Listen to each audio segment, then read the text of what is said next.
দেশে প্রায় এক সপ্তাহ ধরে প্রচণ্ড গরমে অতিষ্ঠ জনজীবন। এবার এই গরম খানিকটা কমার আভাস দিয়েছে আবহাওয়া অফিস। বঙ্গোপসাগরে সৃষ্ট লঘুচাপ শুক্রবার রাতে নিম্নচাপে রূপ নিতে পারে।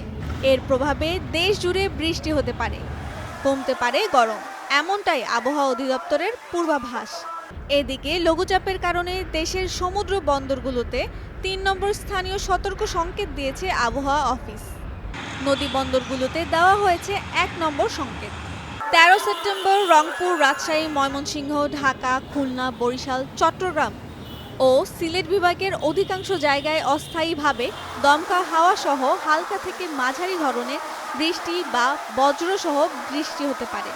সেই সঙ্গে দেশের কোথাও কোথাও মাঝারি ধরনের ভারী থেকে অতি ভারী বর্ষণ হতে পারে। এছাড়া আগামীকাল ১৪ সেপ্টেম্বর রাজধানী সহ দেশের বিভিন্ন স্থানে বৃষ্টি হতে পারে।